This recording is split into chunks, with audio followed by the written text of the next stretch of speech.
In just 10 minutes, unlock 10 shocking takeaways from Eliot Cohen and Eric Edelman's explosive interview with economic warfare expert Edward Fishman on the Bulwark, Shield of the Republic. Discover how the U.S. uses the dollar as a weapon, why Japan really attacked us, and why sanctions on Iran, Russia, and China may backfire. Strategy, power, lies, and global consequences. This one pulls no punches. Takeaway 1.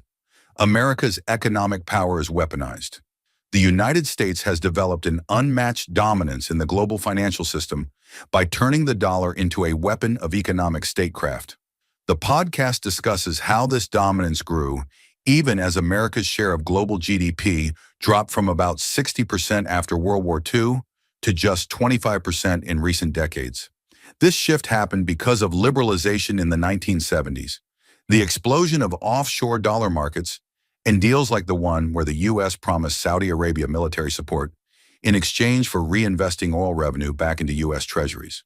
The result is a system where 90% of foreign exchange transactions worldwide involve the U.S. dollar, even though the U.S. only accounts for about 10% of global trade. This allows America to control access to the world's most important currency with just the stroke of a pen. Edward Fishman calls this the single most powerful economic choke point in modern history. For example, when the U.S. sanctioned a small bank in Macau that did business with North Korea, the shockwaves crippled North Korea's entire access to global banking because every institution feared being cut off from the U.S. dollar system. Now let's move to the next takeaway. Takeaway 2, sanctions have become America's first strike. The U.S. increasingly turns to economic sanctions as its go-to foreign policy weapon, often instead of using military force. Since the early 2000s, and especially after the failures of Iraq and Afghanistan, there has been a deep reluctance among American policymakers to use military options. Sanctions are now seen as the middle ground, a way to exert pressure without sending troops. But while these tools might seem less harmful, they can still cause devastating effects. Fishman describes sanctions as the foremost tool in modern conflicts. The U.S. has used them to cripple enemy economies, cut off tech transfers, freeze assets, and isolate nations diplomatically. The power to do this usually sits in the Treasury Department, where a handful of officials can shut down access to global finance. For example, in 2014, after Russia invaded Crimea, the U.S. chose sanctions over arming Ukraine. While this move avoided war, it also let Russia believe the West would never escalate beyond financial tools. Now let's move to the next takeaway. Takeaway 3, export controls are a new weapon. America is now using its dominance in high-end technology to cut off rivals from the tools they need to build modern economies. The podcast highlights how semiconductors are now one of the most powerful tools in economic warfare. U.S. firms contribute over 40% to the global semiconductor value chain. They control chip design, chip-making tools, and the patents that underpin cutting-edge tech. This dominance allows the U.S. to ban companies from buying American-designed parts, even if those parts are produced overseas. The Trump administration first used this against Huawei, and the Biden administration expanded it to cover the entire Chinese economy. Fishman calls it the tech version of secondary sanctions. For example, Taiwanese chipmaker TSMC was told they could either make chips for Huawei or do business with American suppliers. They chose America, cutting Huawei off at the knees. Now let's move to the next takeaway. Takeaway 4, American overreach can backfire dangerously. One of the most controversial discussions in the episode revolves around how American sanctions have sometimes led not to peace, but to war. The hosts mentioned Thomas Jefferson's Embargo Act and how it hurt American merchants more than Britain or France.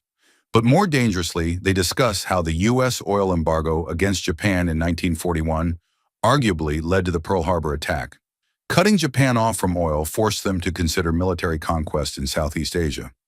Similarly, today's heavy-handed sanctions could push modern authoritarian regimes into confrontation.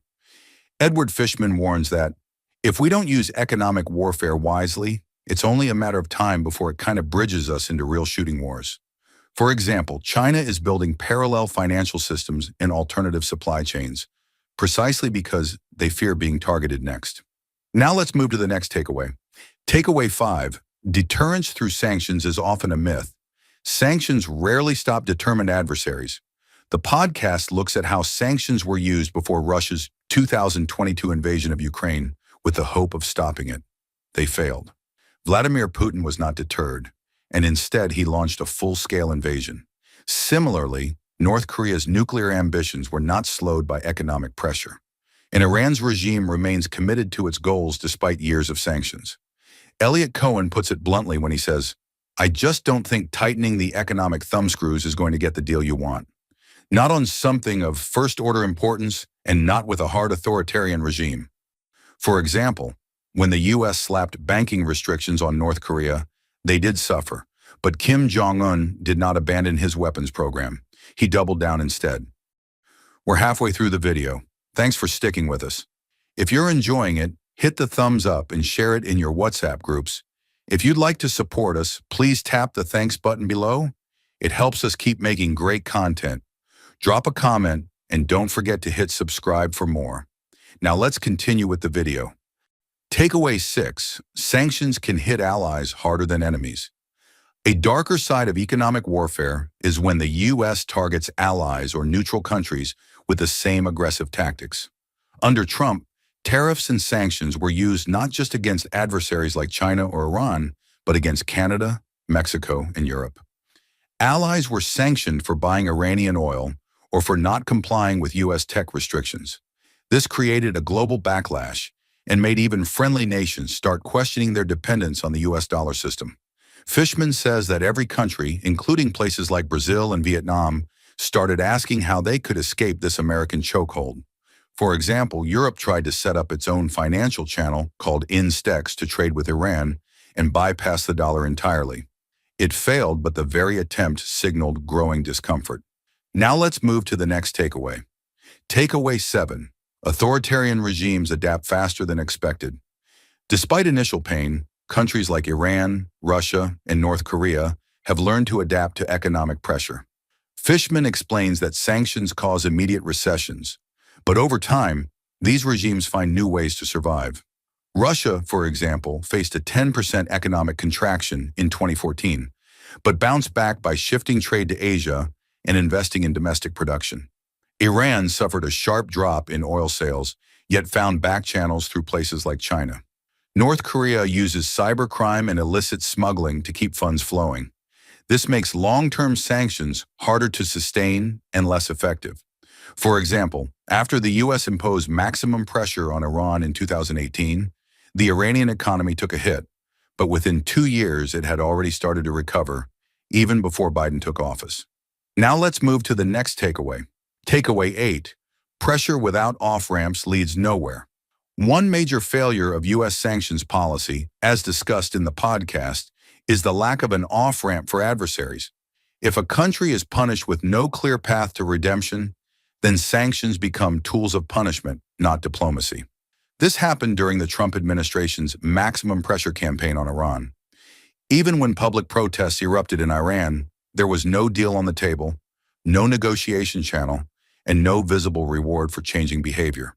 As a result, the Iranian regime just dug in deeper. Fishman says that sanctions need to be tied to a strategy. Otherwise, they lose meaning. For example, during Obama's time, Iran agreed to reduce its nuclear program in exchange for easing sanctions. That kind of deal disappeared under Trump, leaving Iran with no incentive to comply. Now let's move to the next takeaway. Takeaway 9. The U.S. risks losing its dollar privilege. The podcast ends with a bleak warning. America's dominance in the financial system is not guaranteed forever. Fishman says that if the dollar stops being the world's safe haven currency, the entire system of economic warfare could collapse. Trump's actions, like threatening to fire the Federal Reserve Chair and sanctioning friendly nations, have already damaged trust in the dollar. If countries lose faith in U.S. stability, they will seek alternatives.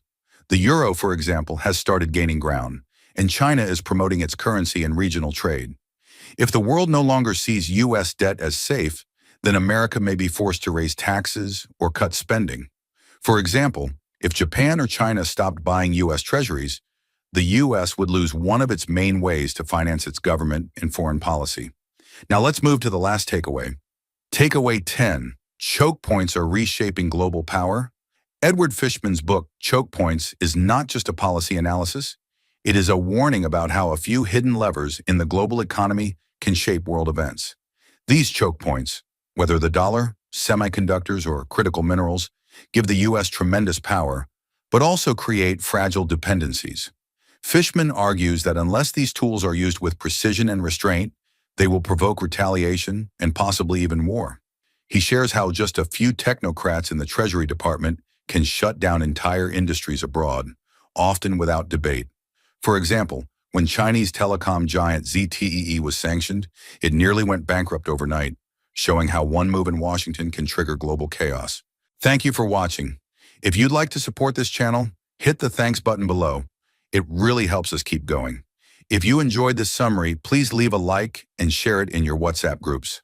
To join discussion about this video, drop a comment below. And for more videos like this, hit the subscribe button below.